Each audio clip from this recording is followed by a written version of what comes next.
Salut tout le monde, aujourd'hui nouvelle vidéo qui parlera de TikTok 2 ans après en avoir parlé. Il faut savoir que de base je voulais réaliser une grosse vidéo autour de TikTok parce que j'ai énormément de choses à dire. Et quand je dis énormément, c'est vraiment beaucoup. Et au fil de l'écriture de la vidéo, je me suis rendu compte que c'était trop compliqué pour en parler dans une seule vidéo. C'est pour cela qu'il y aura deux vidéos autour de TikTok. Celle-ci qui parlera des dérives autour de TikTok en rajoutant pas mal de choses depuis la dernière fois. Et une deuxième qui traitera de l'hypersexualisation en prenant TikTok comme exemple. N'oubliez pas que la vidéo a un but de prévention. Tous les sujets dont je vais traiter aujourd'hui, ce n'est pas pour faire du sensationnel. J'essaye juste de vous prévenir de certains dangers qu'on ne voit pas forcément. Cette vidéo est surtout utile pour protéger les jeunes enfants et ados, mais aussi pour que TikTok commence à prendre ces sujets au sérieux. Je voulais aussi remercier Rhinoshield qui, comme d'habitude, me fait confiance pour sponsoriser mes vidéos. Dernièrement, ils ont eu énormément de collections comme celle de la NBA avec des magnifiques coques avec les Lakers ou encore les Warriors. Moi personnellement, mes deux collections préférées, c'est la nouvelle collection autour de League of Legends avec la sortie du jeu mobile. Tu peux avoir ta petite coque Timo ou encore la collection d'Hunter x Hunter avec Killua, Hisoka ou encore Kurapika. Je trouve les designs magnifiques, surtout celle de la carte des Hunters. Pour tous les autres qui préfèrent des designs d'artistes, il y a toujours le site MyChroma avec les mêmes technologies de Rhinoshield. J'ai d'ailleurs découvert des super artistes comme Meyoko ou encore 1000 planètes. Je trouve que leurs designs vont super bien sur des coques de téléphone, notamment celles-ci qui sont assez simples mais magnifiques. Dans tous les cas, c'est obligé que vous allez trouver des coques à vos goûts entre Rhinoshield et MyChroma. J'ai mon code LRDR qui vous donne moins 10% sur les deux sites pour ceux qui veulent faire les derniers achats de Noël en retard. Dans tous les cas, je vous invite à remercier Rhinoshield en commentaire. C'est grâce à ce genre de partenariat que je peux réaliser ce genre de vidéo qui sera très certainement démonétisé. Alors commençons tout de suite. Depuis début 2020, je me suis re-intéressé à TikTok qui a énormément évolué depuis la dernière fois que j'en ai parlé sur ma chaîne. La plateforme a mûri, ce n'est plus l'application qui a débarqué de nulle part. Elle fait maintenant partie intégrante des réseaux sociaux les plus utilisés. C'est donc assez logique que des influenceurs se soient installés sur TikTok. Ils ont maintenant leur communauté, leur code, tout comme les youtubeurs. La chose la plus importante à comprendre sur ces nouveaux TikTokers, c'est qu'ils sont extrêmement influents sur leur communauté. C'est parce que d'une part, ils produisent pour la plupart un contenu très personnel, c'est leur vie, leur personnalité, leur visage qui est mis en avant. Et d'un autre côté, tout ça est encore plus accentué par les utilisateurs TikTok qui sont en majorité très jeunes. C'est sûrement le réseau social avec la communauté la plus jeune et la plus nombreuse. Le mix de ces deux conditions fait que leur pouvoir d'influence est extrêmement puissant. Ils sont vraiment adulés pour leur personne et leur jeune communauté n'ont que très peu de recul à leur âge. Il suffit de voir le compte de Charli D'Amelio, la personnalité la plus suivie de TikTok avec plus de 100 millions d'abonnés, plus de 8 milliards de likes. Chaque vidéo fait entre 20 et 50 millions de vues dans un temps record. C'est un monstre d'influence. J'ai pu voir ça de mes propres yeux lors d'un événement où des TikTokers étaient invités. Il y avait d'autres gros influenceurs, notamment des youtubeurs, mais dès que les TikTokers apparaissaient, il y avait énormément de jeunes ados, voire d'enfants, tout autour d'eux. C'était vraiment impressionnant à voir. Bref, comprenez bien qu'il y a peu d'influenceurs avec autant d'influence que les TikTokers. Depuis début 2020, j'ai suivi pas mal de TikTokers français pour voir ce qu'ils pouvaient faire sur TikTok. Et quelque chose m'a vraiment frappé, les lives sur TikTok. Petite parenthèse, en septembre dernier, 60 millions de consommateurs a sorti un article sur ces fameux lives. J'étais agréablement surpris qu'ils en parlent vu que souvent les médias traditionnels mettent du temps à en parler. Mais étant sur le sujet depuis début 2020, vous allez voir que j'ai pas mal de choses à rajouter et préciser. Alors qu'est-ce qui se passe pendant ces fameux lives pour en parler en vidéo? Sur TikTok, la fonctionnalité des lives est régulièrement utilisée par pas mal de TikTokers. Et sur ces lives, une option est présente, celle d'offrir des cadeaux. Les cadeaux sont des sortes d'autocollants qu'on peut acheter en échange de pièces. Ces pièces peuvent être achetées en échange d'argent réel. Ces cadeaux peuvent être envoyés aux personnes faisant des lives et c'est bien entendu mis en avant. Plus ton cadeau est coûteux, plus il est mis en avant ainsi que forcément ton pseudo. Et sans être étonné, vous vous doutez que des TikTokers en ont fait un véritable business. Pour 6607 pièces, cela coûte 110 €. Si tu envoies un cadeau qui coûte 1000 pièces, donc environ 16 €, la moitié reviendra directement au TikToker. L'autre reviendra à TikTok. Des TikTokers ont donc monté ce business en incitant leur communauté à leur envoyer des cadeaux pour ensuite mettre en avant les personnes envoyant des cadeaux, mettre des likes sur leurs vidéos, voire même les follow et leur faire de la pub un certain temps sur leur compte. Dans les prochains extraits que je vais vous montrer, il est important de vous expliquer plusieurs choses. Premièrement, vous allez souvent entendre les mots I'm very rich ou encore concert. Ce sont les noms des cadeaux payants. Un I'm very rich coûte environ 16 € pour vous donner un ordre d'idée. Deuxièmement, je vais régulièrement vous montrer les comptes offrant ces cadeaux pour vous prouver qu'une grande partie des donateurs sont des enfants très jeunes. Il faut bien comprendre une chose, c'est que j'ai l'équivalent de plus de 50 gigas de live de ce genre sur mon disque dur. Ce que je vous montre là, c'est qu'une toute petite partie de ce que j'ai. Et vu que TikTok n'a pas la fonction notification pour être prévenu des lives, j'en ai raté énormément aussi. Ce que vous voyez, c'est vraiment un extrait de la réalité. 40, abonnez-vous à ceux qui mettent des cadeaux.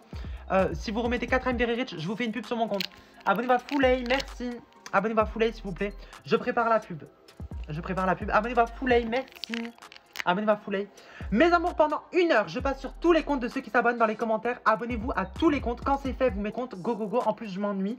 Du coup, il faut leur faire augmenter beaucoup d'abonnés. Go à Foulay, s'il vous plaît. Alors, Foulay, si tu remets un à MDR Rich, merci. Foulay, je te fais tout de suite une pub. Abonnez-vous à Foulay, s'il vous plaît. Abonnez-vous à Foulay. Merci, abonnez-vous à LaFol40. LaFol40, je vais rajouter ton nom si tu remets 3 à MDR Rich. Les lives de ces personnes sont objectivement plutôt vides. Il n'y a pas de discussion avec leur communauté, ça reste au mieux quelques réponses à leurs questions, mais la plupart du temps, on les voit faire leur vie et réagir essentiellement aux cadeaux. Certains tiennent même des listes pour savoir qui a fait combien de cadeaux. Du coup mes amours, là on va compter les nouveaux cadeaux. Je vais les écrire sur une feuille parce que vu que j'étais pas là pendant une semaine, je vois qu'il y a des nouveaux cadeaux. Merci beaucoup Air Curly, si tu refais 2 concerts, je te fais augmenter en abonné, merci beaucoup. Je vais aller sur ton compte liker tes TikTok. 1 concert, je m'abonne à vous. 2 concerts, je m'abonne à vous, je passe sur votre compte. 2 Amberry Rich, je vous fais augmenter en abonné. Ceux qui s'abonnent à elle, je passe sur vos comptes, je like votre dernière publication sur TikTok. Elle gagne plein de nouveaux abonnés à chaque fois que j'actualise. Là, allez dans ses abonnés à Joanie, vous allez voir, vous allez actualiser, vous allez voir. Elle gagne plein de nouveaux abonnés. Je passe sur les comptes des personnes qui s'abonnent à elle. Je passe sur le compte de Feller. Je passe sur le compte de Maywen. Ou encore d'autres écrivant sur leur propre visage les donateurs du live. Ce qui est révoltant dans ces lives, c'est d'une part le peu de réel intérêt qu'a le TikToker envers sa communauté, qui fait son live de manière presque mécanique, mais le pire reste tout de même quand on se rend compte que parmi les donateurs, il y a aussi des enfants. Quand la personne fait un cadeau, son pseudo est mis en avant. On peut cliquer sur le pseudo pour voir son profil et donc la plupart du temps voir leur visage. J'ai pu voir des enfants n'ayant même pas l'âge d'avoir officiellement un compte TikTok, et encore moins un compte bancaire. Et ce qui rend tout ça encore plus révoltant, c'est que ces influenceurs suivent la plupart du temps les personnes faisant des cadeaux, voire les mentionnent dans leurs vidéos de pub. Ils ont forcément vu que parmi les donateurs, il y avait énormément de très jeunes. Et c'est normal qu'il y ait autant de jeunes qui donnent des cadeaux dans un monde où la réputation sur les réseaux sociaux est au moins aussi importante que celle dans la vraie vie. Imaginez un enfant au collège qui pourrait expliquer à ses potes qu'un TikToker de 4 millions d'abonnés l'a suivi et partagé sur son compte. Et qu'en plus de ça, il aura plus d'abonnés que ses copains. Et tout ce business est extrêmement lucratif pour ces TikTokers. À la fin des lives, on peut voir combien de pièces ont été dépensées durant la diffusion. Je vois régulièrement des 10 000, 15 000, voire plus, ce qui équivaut à plus de 150 € par tranche de 10 000 pièces. Tout ça pour des lives dépassant rarement les 30 minutes. Plusieurs fois par semaine, quasiment tous les jours pour certains. On arrive à des milliers d'euros par mois dépensés par leur communauté pour espérer gagner des abonnés. Mais ce n'est pas tout. En plus de ça, certains se servent de leur communauté pour booster leurs récentes publications. Il faut savoir que sur Instagram ou TikTok, les premières minutes des publications sont importantes. Tout est calculé pour que l'algorithme décide de mettre en avant votre publication ou non. Et certains influenceurs ont très bien compris comment tout ça fonctionne. Régulièrement, ils demandent à leurs abonnés en live de littéralement spammer les commentaires, le bouton partage et les likes comme s'ils commandaient son armée de robots. En échange de quoi, il leur promet de passer sur leur compte et de liker leur publication. Vous likez, vous likez, vous likez, vous likez, vous likez. Je passe sur les comptes de ceux qui font ça. Hop, vous descendez, vous likez. Comme ça, tous mes TikTok jusqu'en bas. Je passe sur les comptes, mes amours. C'est hyper rapide, hyper simple. Copiez le lien et commentez des emojis qui rigolent un max de fois. Je passe sur les comptes, mes amours, de ceux qui commentent le plus. Et mes amours, si jamais vous êtes dans le live et que vous n'êtes pas abonné, cliquez sur plus. N'hésitez pas à vous abonner à moi. Merci à ceux qui le font. Hop, je passe. Andrei Itachi. Hop, copiez le lien. Commentez des emojis qui rigolent. Vous commentez des emojis qui rigolent un max de fois. N'hésitez pas à liker, mes amours. J'ai mis des commentaires. N'hésitez pas, vous likez mon commentaire. Likez mon commentaire. Je passe sur les comptes de ceux qui... Copiez le lien, like mon commentaire, go go go, hop. L'interaction avec leur communauté qui se veut quelque chose de naturel et spontané est devenue une monnaie d'échange. On ne parle pas d'une petite story Instagram demandant à leurs abonnés les plus fidèles de venir soutenir la récente publication, mais d'un live où ils répètent très régulièrement de façon quasi automatisée les mêmes étapes à suivre pour leurs abonnés pour espérer avoir la chance d'avoir une attention de leur TikToker préféré. Ce qui est d'ailleurs assez fou dans l'extrait que vous venez de voir, c'est que même en ayant plus de 4 millions d'abonnés sur TikTok, vraiment un chiffre énorme, il arrive à penser et demander aux personnes regardant le live de s'abonner à son TikTok, comme s'il venait gratter le moindre abonné possible. Toutes ces demandes de like, de copier le lien de son TikTok, de liker son commentaire, tout ça n'est pas anodin, c'est calculé pour grossir encore plus. Tout ça en ajoutant régulièrement des mots doux pour leur faire comprendre qu'ils les aiment et de ce fait jouer sur leurs cordes sensibles. En juin 2020, plusieurs comptes TikTok ont commencé à pointer du doigt tous ces lives, notamment le TikToker Benoît Chevalier qui a plus de 4 millions d'abonnés actuellement. Sa première réaction en juin était de se défendre en disant qu'il n'oblige personne personnes à faire des dons durant ses lives, qu'il ne manipule personne, qu'il n'a pas besoin de ses lives pour gagner sa vie, mais surtout il se place en tant que victime, qu'il se fait harceler et insulter, qu'on lui fait du mal, qu'on veut le faire tomber. Bref, il estime qu'il n'a rien à se reprocher. Je fais des vidéos, c'est parce que je m'amuse, j'aime faire toutes ces bêtises. À travers ces vidéos, j'aime donner des ondes positives à ceux qui me regardent. Quand je vous vois dans la rue et que vous êtes trop mignons comme ça et tout, que vous venez me voir et tout, maintenant je t'aime trop, quand t'es une queen et tout, je savais même pas le bonheur que ça me donne. Et là, le fait d'inventer des choses, de mentir, de complètement d'essayer de me faire tomber, vous me faites du mal en fait, oui, vous arrivez à me faire du mal. Jusqu'au jour où c'est l'association 60 millions de consommateurs qui a sorti un article sur lui. Et là, sa réponse a été tout de suite bien différente. En expliquant qu'il avait enfin compris que ce qu'il faisait c'était mal. Et même en disant qu'il espère que les autres TikTokers arrêtent aussi. À mon sens, il a simplement essayé de sauver son image publique quand il s'est rendu compte que l'affaire devenait trop grosse. Sauf que depuis ses vidéos d'excuses, il n'a pas réellement arrêté. C'est juste devenu plus discret, moins flagrant. Maintenant, durant ses lives, il insiste principalement sur le fait de partager, liker et commenter ses récentes publications pour s'auto-booster. Quand il reçoit des cadeaux, il demande à ses abonnés de suivre le compte faisant des cadeaux. Plus de pub en vidéo, mais le principe reste toujours le même. Merci, abonnez-vous à Olivier. Alors Olivier, je m'abonne de suite à toi. Merci beaucoup Olivier. Abonnez-vous tous à Olivier. Olivier, je me suis abonné à toi. Merci beaucoup. Abonnez-vous tous à Olivier. C'est trop gentil Olivier, je suis abonné à toi. Merci, abonnez-vous à It's Moi. Merci beaucoup, abonnez-vous tous à It's Moi. Merci, abonnez-vous à Team Olivier. Abonnez-vous s'il vous plaît à tous ceux qui mettent des cadeaux de Team Olivier. Abonnez-vous. Merci, abonnez-vous à Océane CBR. Abonnez-vous à Team Olivier. Merci beaucoup. Merci pour les lunettes, ma vie. Abonnez-vous à tous ceux qui mettent des cadeaux, cliquez sur leur photo et vous faites s'abonner. Merci, abonnez-vous à Amélie la Brune. Sans oublier que pendant des mois et des mois, il a habitué sa communauté à comprendre que cadeau égale publicité. Il n'a même plus besoin de le dire. Et faut croire que ça fonctionne. Il y a toujours des milliers de pièces données durant ses lives. Durant sa vidéo d'explication, il a expliqué qu'il n'avait pas besoin de l'argent des lives, qu'il avait des partenariats avec des bonnes marques, qu'il fait attention à ce qu'il partage. J'ai des collaborations sur Instagram, je travaille sur Instagram, j'essaie de sélectionner mes collaborations avec des bons partenaires, des choses qualitatives pour pas vous proposer de la merde en fait, pour que ce soit bien pour vous et que je puisse me regarder dans une glace et me dire franchement je suis fier de ce que j'ai fait. Sauf que là aussi ça ressemble à des mensonges. Je me suis rendu compte qu'il faisait la promotion de sites de dropshipping non déclarés. Et c'est loin d'être le seul, il y a aussi l'influenceuse Angstfly de plus de 3 millions d'abonnés qui, vous l'avez vu plus tôt, elle aussi réalisait des lives pour faire des pubs en échange de cadeaux. Il faut noter les points cadeaux. Non mais juste tu notes les points cadeaux. Je refais un nouveau tableau. Tu marques Gabin, tu marques 1000 points. Merci Gabin, rajoute-lui 1000. Ça fait 2000. Gabin, on va te faire une augmentation. Donc là, toutes les personnes qui s'abonnent à Gabin, la dernière personne de mes abonnements, je vais liker vos TikTok. Gabin, si jamais tu rajoutes 3 véris, je te ferai une pub directement sur mon compte. Mais Anthony, t'es fou? Imaginez, mais ça encore. 28 Mélissa, si tu fais un concert, je like et commenter TikTok. Mais depuis que leurs noms ressortent régulièrement, elle aussi fait des lives bien plus discrets sur la chose. Angstfly a réalisé beaucoup de partenariats de dropshipping, notamment cette vidéo assez ridicule où ils font croire que c'est eux qui jouent sur cette coque pour téléphone, alors que c'est du simple doublage et que ce n'est pas eux jouant sur la vidéo. Bon mon cœur, t'es prête pour les 10 heures d'avion? Bah ouais, moi j'ai reçu ma coque, du coup je vais pouvoir jouer tout le long de l'avion. Et toi non? Tu vas pas pouvoir jouer? Mais il va falloir que tu es là pour moi, ouais. Ah non, j'ai pas commandé. Mais tu vas me la commander? Non. Mais c'est quoi ce délire? Oh putain, en plus c'est Mario. Trop bien, c'est Mario. C'est trop à l'ancienne. C'est énorme. Il y a plein de jeux en plus, il y en a plein. Attention, je parle surtout de ces deux personnes parce que ce sont des parfaits exemples. Mais c'est bien plus de TikTokers qui sont concernés. Tout ce phénomène des lives n'est pas nouveau sur TikTok. Déjà en 2019, plusieurs journaux américains ont pointé du doigt des TikTokers faisant la même chose. À mon sens, TikTok devrait totalement supprimer la possibilité de faire des dons en live. Les dérives sont bien trop communes. La seule protection autour des enfants se base sur le fait qu'il faut avoir 18 ans sur l'application pour pouvoir acheter des pièces. Alors qu'il est extrêmement simple de mettre un faux âge sur l'application vu qu'il ne demande rien pour le confirmer. Bref, TikTok est à mon sens aussi fautif pour avoir autorisé ça vu qu'il touche 50% de l'argent dépensé dans les lives. Ça arrange la plateforme de voir autant d'argent rentrer sans que ça leur coûte grand chose. Ce phénomène s'est un peu calmé récemment, mais il reste toujours d'actualité et surtout problématique pour ces enfants et leurs parents qui se retrouvent avec des factures avec plusieurs centaines d'euros pour des pièces sur TikTok. Mais maintenant, passons à un autre sujet tout autant inquiétant. Pendant mon enquête, j'ai découvert énormément de choses plus étonnantes et choquantes les unes que les autres. Mais la principale chose que j'ai pu comprendre, c'est à quel point l'algorithme de recommandation de TikTok pose problème. Pour les non-utilisateurs de cette application, je dois vous expliquer comment elle est construite. La partie la plus utilisée de TikTok est ce que l'on appelle le pour toi. C'est un algorithme qui te propose des vidéos de personnes que tu ne suis pas pour la plupart, de façon à ce que tu aies toujours du contenu à regarder et ça à l'infini. C'est pour cela que TikTok a autant de succès. C'est hyper addictif et agréable d'enchaîner les vidéos. Je vais maintenant vous expliquer comment fonctionne cet algorithme. C'est assez simple finalement. Plus tu regardes la vidéo qui t'est proposée jusqu'au bout, plus l'algorithme va te proposer de contenu similaire. Et vous allez voir que c'est